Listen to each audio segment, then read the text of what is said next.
इसके बाद मैं आमंत्रित करना चाहूँगा जामिया यूनिवर्सिटी के हम्मादुर रहमान भाई हिस्ट्री के स्टूडेंट हैं। वो अपनी बात रखने जा रहे हैं, जामिया की हकीकत बताएंगे और वहाँ के स्टूडेंट की हकीकत आपके सामने रखेंगे।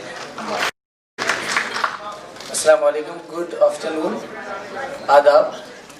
मैं सलाम पेश करता हूँ मुंबई की जनता को और महाराष्ट्र की इस तारीखी सरजमीन पर आप तमाम लोगों ने जिस तरह से काले कानून के खिलाफ मुसलसल पहले दिन से आवाज़ उठाई है, उस पर आपको सलाम पेश करता हूँ। शुक्रिया।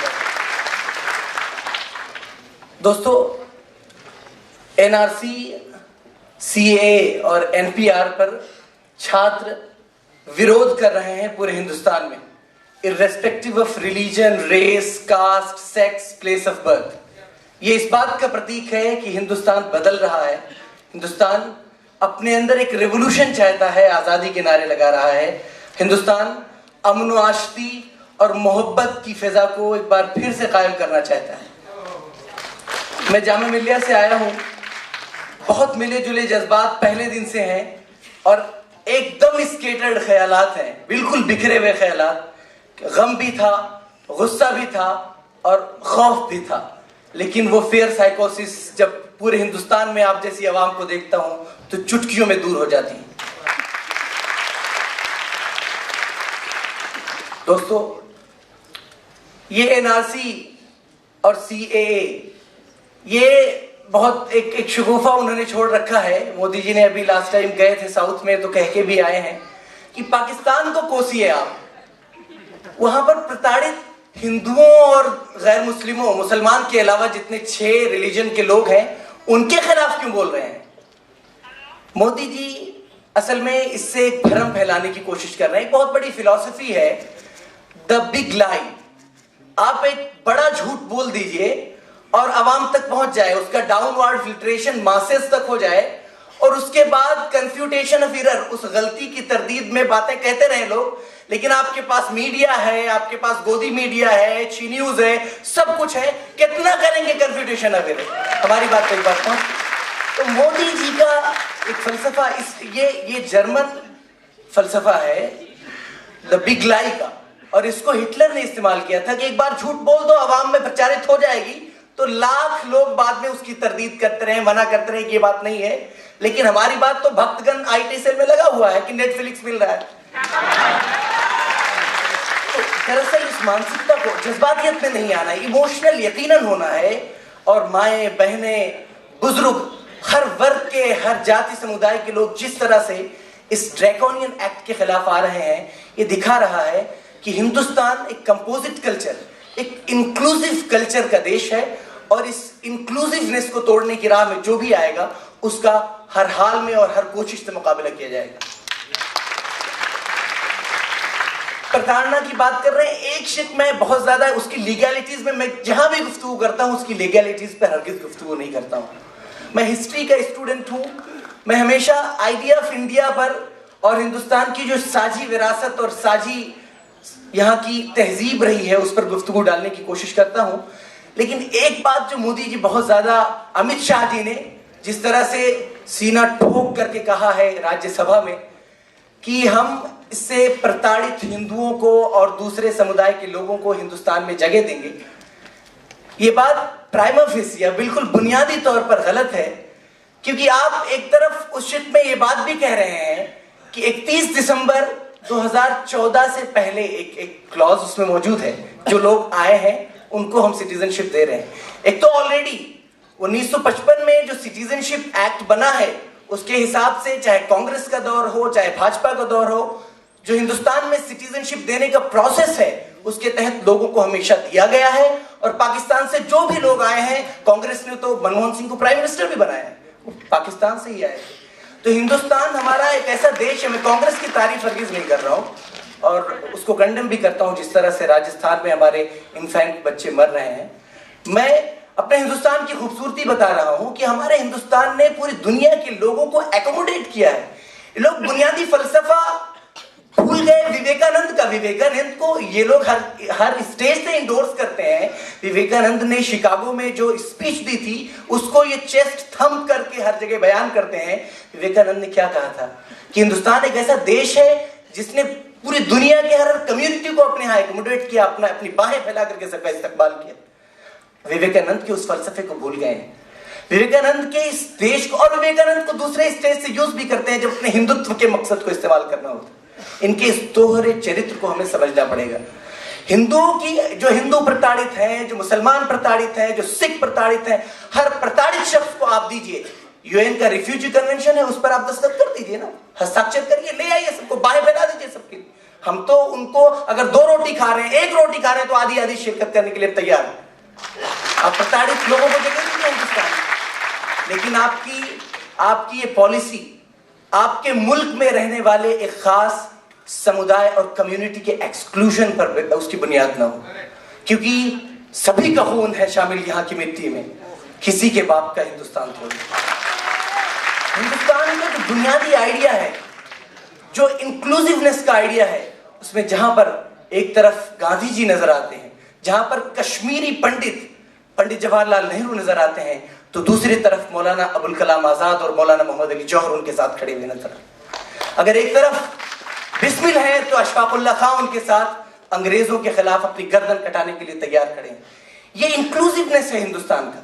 लेकिन संघ की जो आइडियोलॉजी है, जो भाजपा की आइडियोलॉजी है, और एक खास, अभी मोहन भागवत साहब ने हैदराबाद में जो कहा कि हिंदुस्तान में रहने वाला हर शख्स हिंदू है, यहीं से उनका जो हिडन आइडियोलॉजी है वो झलक रही है हिंदुत्व की, जो एक्सक्लूजन करती है दूसरों को।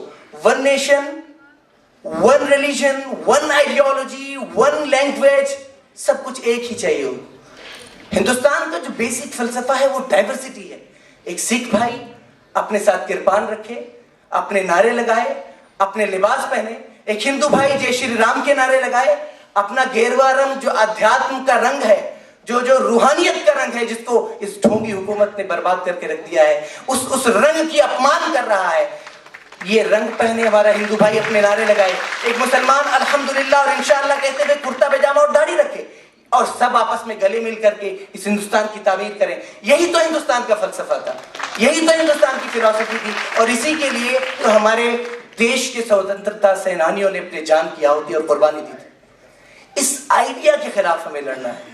ये आइडिया जो तोड़ने वाला आइडिया है, और इस बेसिक हिंदुस्तान की आइडिया, सेकुलर आइडिया है हिंदुस्तान का, वो आइडिया जो गंगा जमुनी तहजीब की बात करता है, जो इंक्लूसिवनेस की बात करता है, जो सबको साथ लेकर चलने की बात करता है, इसको तोड़ने की एक पूरी साजिश चल रही है।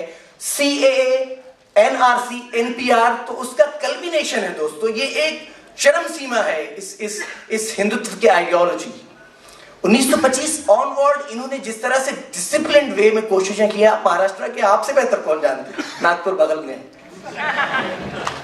जिस तरह से इन्होंने कोशिशें की है उसकी, अब मिसाल के तौर पर आप समझिए, मैंने उमर भाई से भी एक बात कही थी एक इंटरव्यू में, ये कि जिस तरह से 370 हुआ, बाबरी मस्जिद का वर्डिक्ट आया, सारी चीजें हुई, हिंदुस्तान में हो रहा है, ठीक है, सारे लोग कबूल कर रहे हैं, नहीं कबूल कर रहे हैं, लेकिन बहरहाल रूल ऑफ द लैंड को सब फॉलो कर रहे हैं।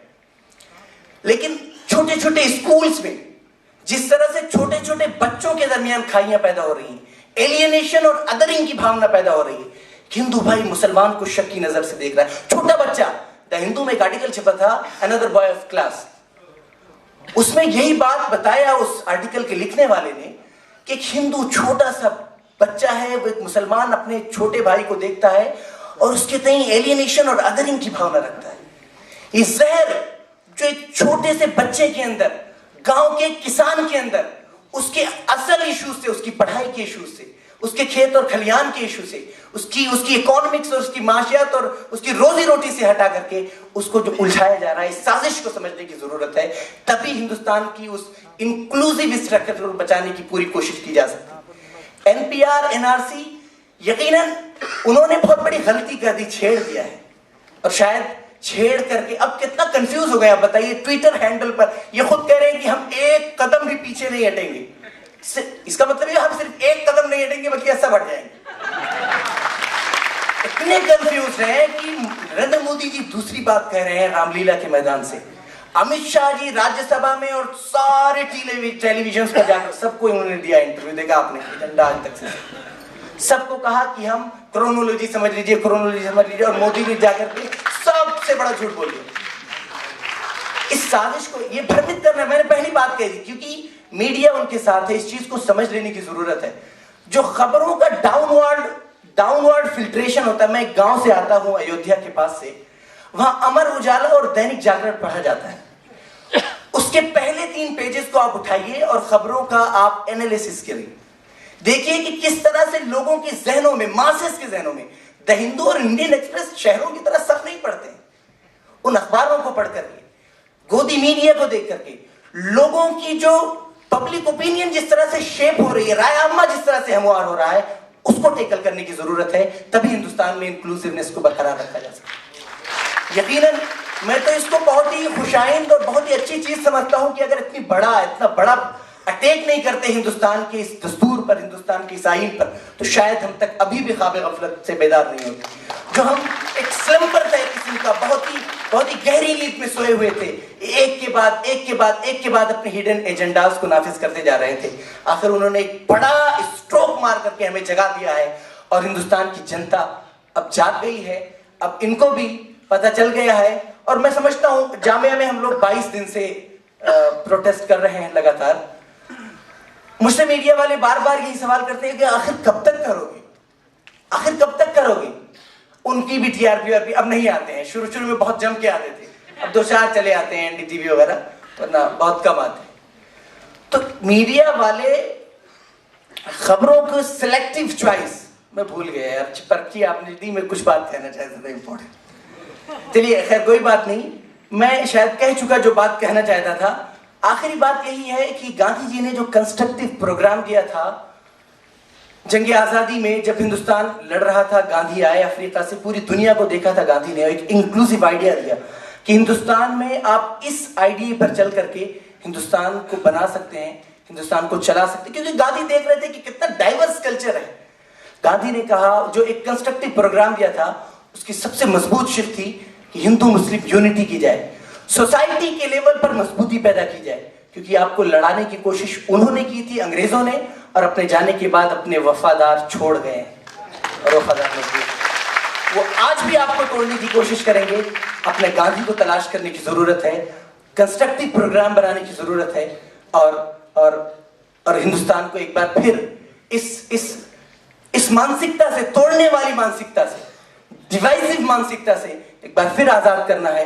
एक बार फिर बिस्मिल और अशफाक की तरह कंधे से कंधा मिला करके हिंदुस्तान को विश्व गुरु बनाना है, हिंदुस्तान को, भारत को फिर से पूरी दुनिया में उसके सर को ऊपर उठाना है।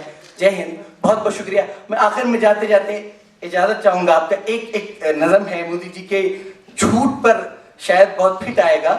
ये जो है राहत इंदौरी साहब आजकल खूब छा रहे हैं, उन्हीं की नज़म है कि झूठों ने झूठों से कहा है सच बोलो, झूठों ने झूठों से कहा है सच बोलो, सरकारी ऐलान हुआ है सच बोलो, घर के अंदर झूठों की एक मंडी है, घर के अंदर, संसद के अंदर, घर के अंदर झूठों की एक मंडी है, दरवाजे पर लिखा हुआ है सच बोलो, गुलदस्ते पर यकजहती लिखा रखा है, गुलदस्ते पर यकजहती मतलब एकता, गुलदस्ते पर यकजहती लिख रखा है, गुलदस्ते के अंदर क्या है सच बोलो, गंगा मैया डूबने वाले अपने थे, नाव में किसने छेद किया है सच बोलो।